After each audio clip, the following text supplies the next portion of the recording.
right, and we are back. So hopefully you just listened to part one. This is part two of our, I guess, most promising teams. I guess we'll call it that. In the league this time, these are all Western Conference teams.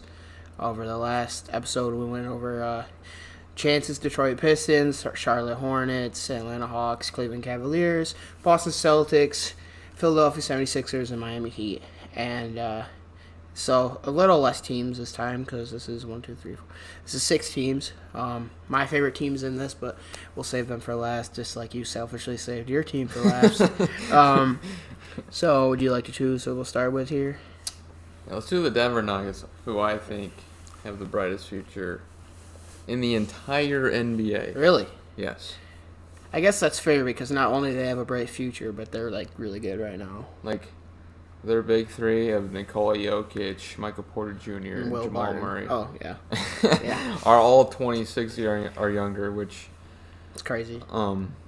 26 isn't even prime years, so I think Jokic is a couple years away from that, even though the numbers he's putting up, it's hard to believe that he'll put up even better numbers than that. Probably won't. He'll just have better impact. Yeah. That seems how it usually goes. It gets smarter, you know. Mm-hmm. But yeah, so start with Denver. I mean, we could start with the obvious. Nikola Jokic is the best facilitating big man I've ever seen. Probably we've ever seen. The only argument I could think of is like Arvydas Sabonis, but it's got to be Jokic. Jokic is like Arvydas on steroids, pretty much. That's what he is. He's ridiculous, man. And obviously, we weren't alive to watch Arvydas play, but yeah. I mean, MVP right now. What did you say? I do, because he's played every game. I think Embiid had all the buzz, for sure, and then, of course, he gets hurt, like he usually does, unfortunately, but Jokic just played all 82. He's played every game so far, and he's putting up a near triple-double, and as a center, I don't think we've ever seen that before. It's honestly ridiculous. Yeah, and speaking of unfortunate injuries, another guy on here who we'll talk about in a little bit, Jamal Murray, who got injured. I mean, with Jamal out, we've already discussed that we don't think that this team is a contender anymore. But with that said, if they stay where they're at the rest of the season, that only helps Jokic's MVP case, you know? And I think, like MPJ has so much promise, he just has to stay healthy and get more involved and get better every year. I mean, this is a guy that when LeBron was in Cleveland, one of the things was like, one of the rumors was LeBron was going to leave Cleveland and Cleveland was going to get the number 1 pick and they were going to take MPJ, and that was before MPJ's injury. Like, his hype was like really big, and he's been a hell of a player already. As for Jamal Murray, like you said, all these guys under 26, Jamal Murray is so streaky, but it's not like bad streaky. Like his bad side is 18 a game, you know? Yeah. And then when he's on fire, he's scoring 50 in the Western Conference Finals in the bubble. So, I mean, they have so much to grow, and they're already so good. Yeah, it'll be interesting to see how Jamal Murray bounces back from the ACL injury, because, like, the trend lately is that guys are fine after an ACL injury. It's that Achilles injury that can ruin guys' careers, but... Like, honestly, I wouldn't be surprised if Jamal Murray comes back better. Like, not right away. Guards have a tendency to do that. Yeah, like, not right away, but when he is completely back, like, in game shape and all that, I think Jamal Murray, that's when we'll see the best of him. And he'll still be, like, under 25 when he comes back, which is the crazy part. So, yeah, MPJ is really the next guy. He's going to have to take that next step while Jamal Murray's gone. He's going to get a lot more touches and a lot more shots. And I think he's been waiting for that. I'm not sure a Jamal Murray injury is how he thought he would get more touches, but he's going to have that opportunity to do that. And, like, we know he's a guy that can someday honestly average 30 because he's 6'10", with KD, like, touch. Like, it's crazy. Like, the handles. amount of potential he has. He's just been behind these two guys. Freakishly athletic, too. Yeah. And, like, you could argue he might be their second go-to option on offense. And in certain situations, their number 1 go-to. Yeah. Like, if they just need a bucket, like, they might want to go to MPJ. For sure. I mean, yeah. I mean, the thing with MPJ is a lot of these like people are coming out with top 25, under 25 lists, and I think he's been a little overhyped on all of those because he's like top 5, 6 on all of them. With that said, I could still see it if he stays healthy. I could see where they're coming from because no one had. There's like, who has his package, like all around? Maybe like Jason Tatum. It's not a big list. Yeah, Luka. Like, Luka's not as athletic. Like oversized guys that can just do a lot. Simmons, yeah. Offensively. Yeah. But yeah, I mean, he's up there, man. And this Denver team is just, I love watching them play. I thought they were going to be so good in the playoffs, and obviously now with Murray out, I just think they can't be a contender anymore. MPJ, that he could change that. That's all I'm going to say is because I've seen him in the playoffs and in the bubble. They're an underrated league pass team. Like, yeah. The last time I watched him, Murray was healthy. I haven't seen them since he got hurt, but they play like it's like a unit. You know what I'm saying? Like they move the ball around. Jokic is one of the most unique players I've ever seen. And then Jamal Murray obviously could do a lot with the ball. MPJ is a walking bucket. Like this team was so much fun to watch. Like you could tell they love playing with each other, and that's probably the best thing about it. Like the team chemistry is off the charts because it seems like they bring back similarly like the same team every year, and they just get a little better and then a little better. So yeah, I really like what the Nuggets got going on. So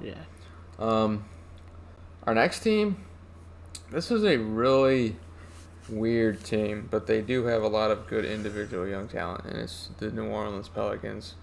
And we'll start with the obvious piece in Zion Williamson. This guy, honestly, his expectations going in the NBA were sky high, even with the injury. He's meeting them. He's meeting them or even exceeding them. Like, he is insane. It's crazy. The talent he has. He just... The guys with his attitude don't bust. They don't fail. Like, I should have known that right away. I didn't predict him to be a bust, but, like, another guy like LaMelo who just has fun on the court and just, like, makes people better, which Zion has that effect. Zion is a really good facilitator. I don't know if people realize that, but he's a good facilitator. Passing goes underrated. Yeah, and it's just his impact on the court. Those guys just succeed, and he's a monster, man. We talked about this. I texted you calling him a top 10 player, and that might have been a little overreaction because I didn't really sit there and look at a list of all the players. With that said, I mean... He's already top 15. Yeah, and I think by next year he'll be top 10 for sure. And he's just got to stay healthy. And as for the rest of the team, Lonzo is so streaky, but I love watching him play. He's just got him and Zion have a really good connection. That connection seems to be interrupted by Brandon Ingram, who me and you were talking about this, and you said that Brandon Ingram, you don't think he's a winning player. No, I don't. No. I don't. I'm not a big Brandon Ingram guy. I think individually he's obviously super talented at like near 7 foot and the ability to get a bucket from anywhere on the floor. But he's never really been on a winning team in LA or New Orleans. And then along with that, I don't think the fit with Zion is ideal at all. I think Zion needs a different kind of player or a different kind of star player alongside him. So I'm going to go out on a limb here and say B.I. gets traded in the next couple of years because Zion is clearly the best player. And Ingram, they kind of go to him down the stretch of games, and he's lost a lot of games for him when he's not hitting those mid-range shots, which I'm not. a lot of contested shots. I'm not like a big mid-range guy, and especially when it's contested. So. Yeah. Some other guys you got in here, Jackson Hayes and Kyrie Lewis. Kyrie Lewis, we haven't really seen play a lot. Yeah, he's like their third point guard, but he does get a little bit of minutes. Yeah. As for Jackson Hayes, I mean, he's having an improved year compared to last year. I know he's had some like crazy dunks and crazy blocks this season. He seems to be an energy guy off the bench for them, who could maybe get even better. Yeah, he's had a lot of highlights that I've seen too. And then you said here tons of future picks. Like, yeah, they have probably the second most amount of picks compared to the Thunder. Yeah, the Thunder have like close, 3 times as many as everyone else, but I kind of took a look at these picks and none of them really catch my eye. Like, I don't think any of them have that much value.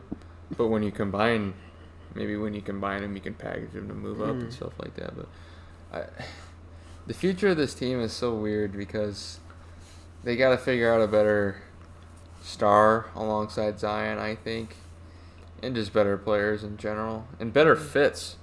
The addition of Eric Bledsoe and Steven Adams didn't really make sense at the time, and I don't think it does right now because I think Zion reaches his peak when you have a floor spacing center alongside him, and Steven Adams is who you love as a Thunder fan. Of course, but yeah, they're not good. They're just not a good combination. I think their idea was just to have like the two strongest guys in the NBA at center. But being strong, I don't think matters that much anymore. It does, but it does. Like, you look at that's half the reason. Not half, but that's a big reason Zion's so good. But floor spacing matters more. Yes, of course. Than being strong. Yeah. And I think like a Brook Lopez-ish player that on offense stretches the floor, but then on defense can protect the rim. Because Zion doesn't really do that. He kind of conserves his energy for the offensive end because he's unstoppable. It's right? crazy, man, because when I watch this team, I always think, like, they could really use Drew Holiday. It's just crazy to think, but I don't know. That guy would work really well out with Zion. Long term, I think to get the best out of Zion, you get a floor spacing center that can protect the rim as well, which those are hard to find, but I think they can do it, and then just shooting in general around him. Yeah. I think Zion can shoot, but he's not going to need to because he's such a dominant force in the post. If I'm the Pelicans, the only guy other than Zion I try to like really hold on to is Alonzo. I think Zion, having Alonzo as a playmaking point guard who's become a pretty good shooter, and then surround those two with other shooters, like I think that's a recipe for success in New Orleans. So I'm going to move on to another team here. We talk about like probably the best team. Well, along with Denver, the best. There's a record. They're the best team. On here. Yeah. The Phoenix Suns. Outside of Chris Paul, they got it's a lot of young talent. The best young star in the league in Cameron Payne. Devin Booker, DeAndre Ayton, Mikal Bridges, Cam Johnson, and then I threw Monty Williamson as a just a really good young coach. And I mean, he's not super young, but as his tenure there is young. And they just not only are they good right now, I don't think people realize how young they are. Like Devin Booker is still like 25. He's been hooping since he was 18, so people don't realize how young he is. And DeAndre Ayton's taken a step this year, and Mikal Bridges look like he's going to be a really nice 3-and-D player. And the same with Cam Johnson. Yeah, he was a questionable pick for them, and I think he's turned out to be like a pretty solid pick. Yeah, I think with their roster, I think everything just fits so perfectly. Like they're so well balanced. Like the playmaking veteran point guard in Chris Paul, the go-to scorer in Devin Booker, the two guys in Mikal Bridges and Cam Johnson that play really good on defense and then can stretch the floor. Jay Crowder too, who's like we didn't put him on here because we're talking about their potential. But a lot of versatility on this team, pretty much what I've been saying. But and then DeAndre Ayton, a guy that controls the board, so they've got everything. Yeah. Now, can they win the West? I doubt it with the LA teams, and I think there could be some matchup problems. Yeah. But look, shout out to James Jones. I think he's the general manager now, and he's put together a really solid team. He just wins everywhere. He won with LeBron everywhere, and he was winning in front of. Some guys just have that winning pedigree. Yeah. Like a Steve Kerr, a Danny Ainge, wherever they go, teams win. It seems like. Luke Walton, those type of guys. All right, so who do you want to talk about here next? We got three more teams, but two more teams till we get to the Let's talk about another playoff team. Okay. The Dallas Mavericks. There's really just 2.5 guys that stand out to me. Obviously, Luka Doncic. He's only 21 or 22, just in his third year and averaging a triple-double. Honestly, it's unreal what he does. Not sure why he didn't get taken first. by the Suns who we just talked about, but hindsight is 2020. And then Kristaps Porzingis seems like he's been in the league forever, but he's still really young. Yeah. And then Jalen Brunson, one of those Villanova dogs. Kind of underrated, yeah. Every Villanova player is good. The third most efficient unassisted scorer in the league, according to you were looking up some weird stats earlier, and that was one of them. Yeah, it was crazy to see him up there. But, those are really the only three there. But I think Luka and KP Luka on his own is enough. Yeah, that's enough. Yeah. So, I really like what the Mavs have got going on. Shout out to Mark Cuban. And shout out to Sam Presti, because we're about to talk about the actual important team here. Yep. All right. So take it away. My Oklahoma City Thunder.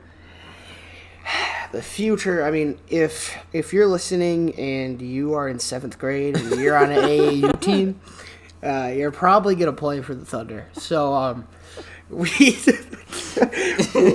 first of all, we'll get to those picks later. We'll start off with the core as of now. Shai Gilgeous-Alexander, who hasn't played recently because we don't want to win games. He's obviously one of the top 3 to 5 guards in the league, like young guards. Yeah. Just a great player. And the rest are nobody. Yeah. And then we got Luguentz Dort. He's really good.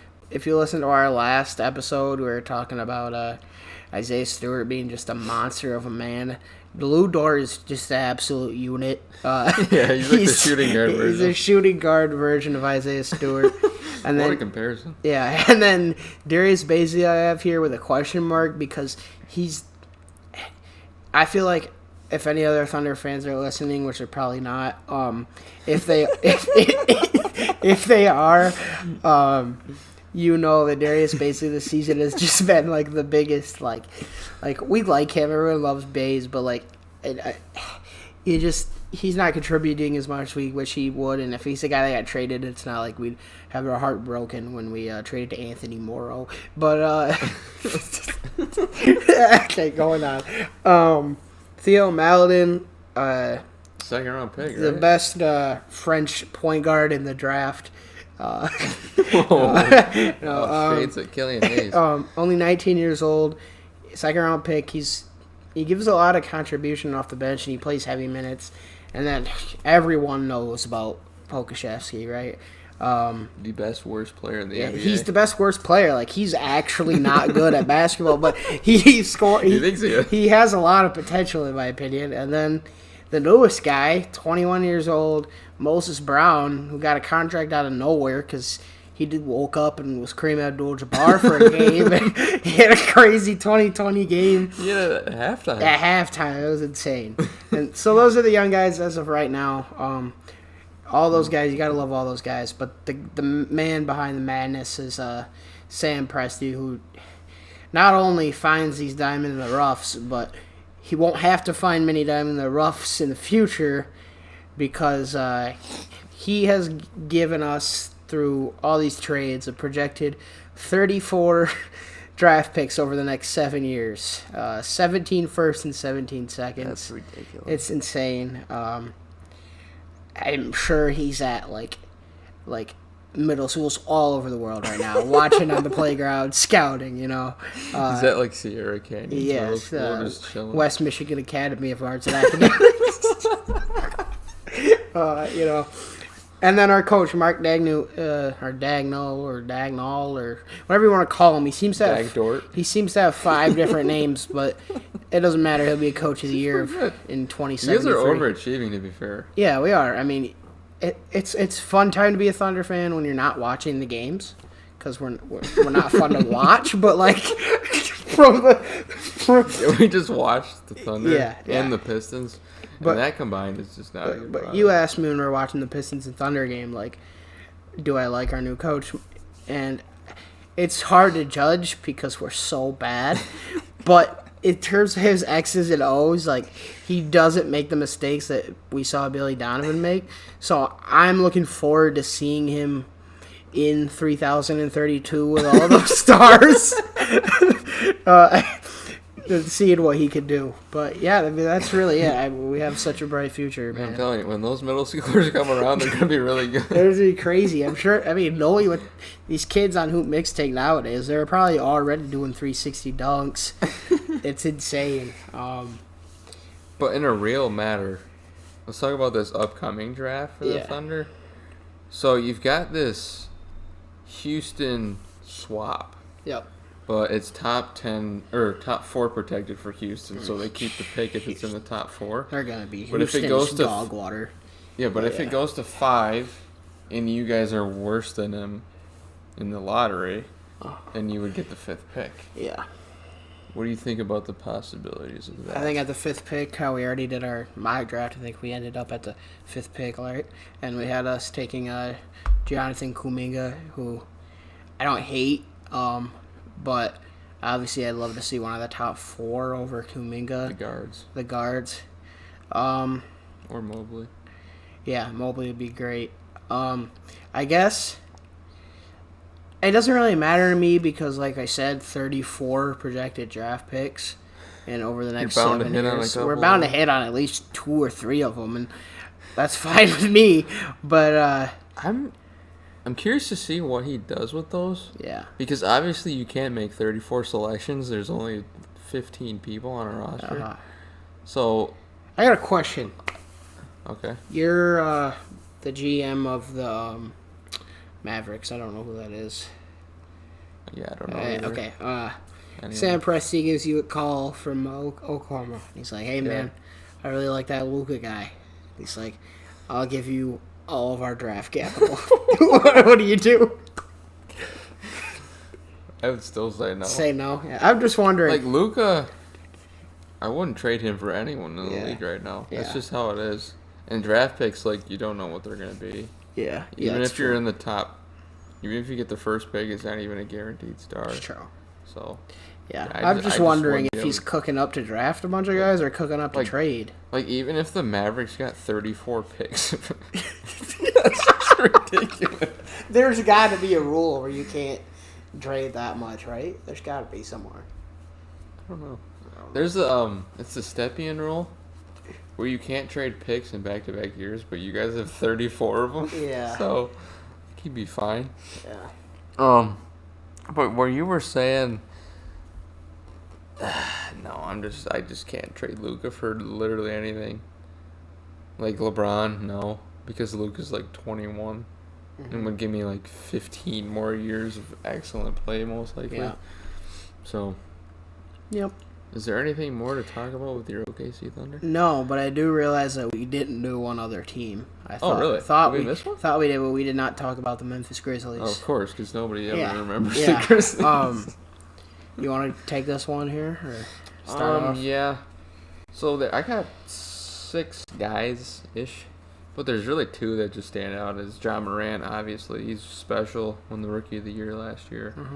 Jaren Jackson Jr. I'm hoping that he comes back healthy soon.